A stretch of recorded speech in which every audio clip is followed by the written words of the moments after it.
नमस्कार, प्रभा साक्षी न्यूज़ में आपका स्वागत है और मैं हूं आपके साथ मोहम्मद ताहिर खान। मध्य प्रदेश में संपन्न हुए विधानसभा चुनाव के दौरान प्रशासनिक सेवा छोड़कर राजनीति में आई डिप्टी कलेक्टर निशा बांगरे का 3 महीने में ही राजनीति से मोहभंग हो गया है। उन्होंने कांग्रेस के सभी पदों से इस्तीफा दे दिया है। इस्तीफा भेजने के बाद अब मध्य प्रदेश में सियासत देखने को मिल रही है। निशा बांगरे ने कांग्रेस पर महिला विरोधी होने का आरोप लगाया। उन्होंने कहा है कि उन्हें ना तो विधानसभा में टिकट दिया गया, ना ही लोकसभा में टिकट दिया गया। जब लोकसभा टिकट जारी हुए तो सिर्फ एक महिला को ही टिकट दिया है। ये कहीं ना कहीं महिला विरोधी होने का सीधा सीधा अंदेशा है। साथ ही अब इस पर राजनीति हो रही है। बीजेपी ने भी कांग्रेस को घेरना शुरू कर दिया है। बीजेपी और कांग्रेस के बीच जमकर राजनीतिक आरोप प्रत्यारोप देखने को मिल रहे हैं। बीजेपी का आरोप है कि निशा बांगरे को पहले तो बीजेपी कांग्रेस में शामिल किया गया, उसके बाद अब उन्हें टिकट नहीं दिया गया। कहीं ना कहीं उनका अपमान है। निशा बांगरे ने साफ कहा है कि उनका कांग्रेस से मोहभंग हुआ है, राजनीति से मोहभंग नहीं हुआ है। फिलहाल उन्होंने फिर से प्रशासनिक सेवा में जाने का आवेदन दिया है, लेकिन वो सियासत है उसमें आरोप प्रत्यारोप का जो है वो जारी है और आरोप प्रत्यारोप की जो परवान है वो महिला विरोधी कांग्रेस होने का अंदेशा दे रही है। सर, निशा बांगरे ने आज अपना इस्तीफा कांग्रेस को सौंप दिया है। आरोप है कि उनको कांग्रेस ने उनके साथ वादा खिलाफी की। पहले विधानसभा में चुनाव नहीं लड़ाया, अब लोकसभा से भी टिकट नहीं दिया। शासकीय सेवा में फिर से जाना चाहती हूँ। देखिए, मैं उनके आरोप पे तो नहीं जाऊंगा, लेकिन वो शासकीय सर्विस में थी और अपनी इच्छा से उन्होंने नौकरी छोड़कर वो कांग्रेस में शामिल हुई। उनका इस्तीफ़ा मंजूर हुआ था जब लोकसभा चुनाव के पहले विधानसभा चुनाव चल रहे थे। विधानसभा चुनाव में टिकट की प्रक्रिया पूरी कांग्रेस की हो गई थी। उस समय उनका इस्तीफ़ा अंतिम दिन स्वीकार किया गया था। कांग्रेस पार्टी में टिकट जो है वो एक प्रोसेस के तहत बढ़ता है, नहीं मिल पाया। बहुत सारे कांग्रेस के कार्यकर्ता जो जीवन भर संघर्ष करते हैं, अपने क्षेत्र में काम करते हैं, कई चीज़ें उसमें देखी जा सकती हैं। लेकिन जहाँ तक उनके बयानों का है, मैंने अभी कुछ दिन पहले ही उनका बयान पढ़ा था कि वो अपनी शासकीय नौकरी में वापस जाना चाहती हैं।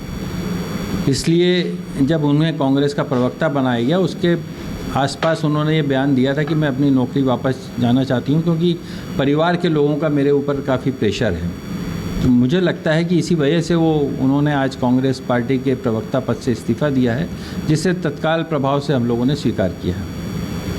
बीजेपी बोल रही है कि हमेशा दलितों का अपमान किया है कांग्रेस ने, क्योंकि एक बार फिर एक महिला का अपमान किया है, उनको पार्टी में लिया, उसके बाद उनको तवज्जो नहीं दी गई। देखिए, भारतीय जनता पार्टी अपनी पार्टी के निर्णयों पर खुद विचार करे कि उन्होंने कितना सम्मान दिया, उन्होंने क्या करा है, ये वो अपनी पार्टी में पहले देख लें।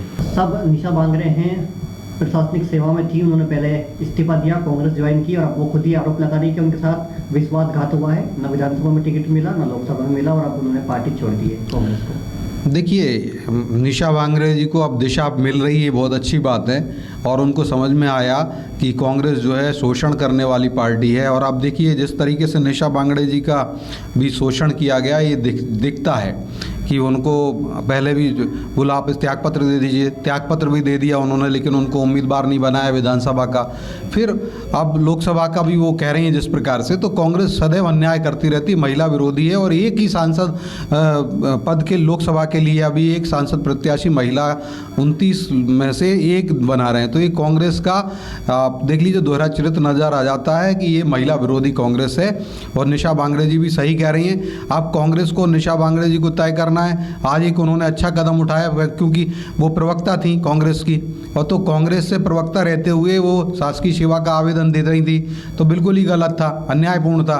तो कांग्रेस का आज प्रवक्ताओं जितनी मीडिया विभाग है उसको देखिए, जीतू पटवारी जी का एक और महत्वपूर्ण विकेट गिर गया है। महिला है, उन्होंने त्यागपत्र दे दिया।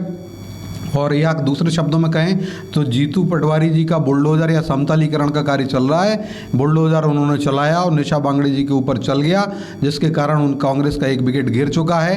अब जो उस मीडिया विभाग के हेड है मुकेश नायक जी, उनको संज्ञान लेना चाहिए कि नई नियुक्त टीम में उनका भी, उनके सामने एक विकेट गिरा है तो उनको भी त्यागपत्र देना चाहिए। और जीतू पटवारी जी का तो पूरा मध्य प्रदेश का कांग्रेस रूपी हल्का, प्रदेश कांग्रेस का जो हल्का है मध्य प्रदेश का, उसमें से नेतागण जा रहे हैं छोड़ छोड़ के, तो वो एक असफल पटवारी सिद्ध हो रहे हैं। तो जीतू पटवारी जी को भी त्यागपत्र देना चाहिए। अरे आज चाहिए था तो जीतू पटवारी जी को और कांग्रेस को सब निशा बांगरे जी के पास जाना चाहिए था और उनसे कहना चाहिए था, पूछना चाहिए था, बहन क्या गलती हो गई, क्या हुआ, हमने आपको प्रवक्ता बनाया या आपने उनको पहले उनको कांग्रेस में मंत्री वगैरह बनाया था, कुछ इस प्रकार का दायित्व दिया था, टिकट नहीं दिया था। तो बहन को जब कांग्रेस से बार बार वो खिन्न हो रही थी तो उनके पास जाना चाहिए था।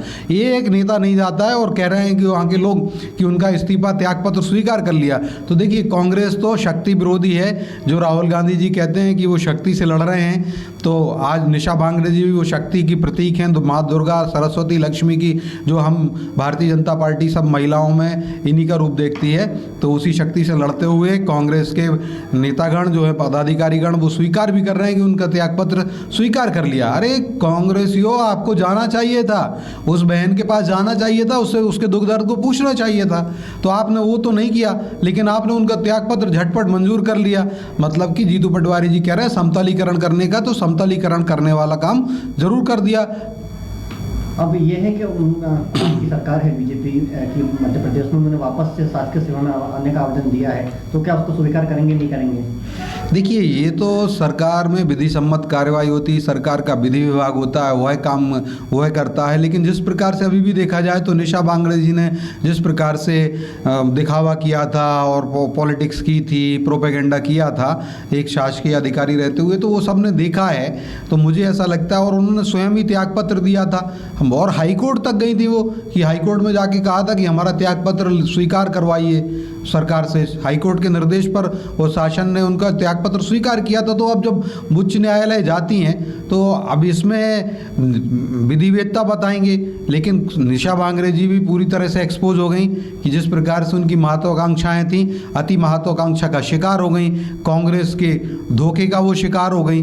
और आज दोनों जन, अब तो कांग्रेस और निशा बांगरे दोनों को तय करना है एक दूसरे से कि कौन किसका शिकार हुआ है।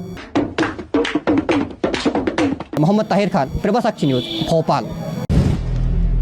अगर आप भी लेना चाहते हैं देश दुनिया की तमाम जानकारी तो आज ही सब्सक्राइब करें हमारे चैनल को। साथ ही नीचे दिए बेल आइकन को जरूर दबाएं ताकि हर अपडेट आप तक पहुंच सके।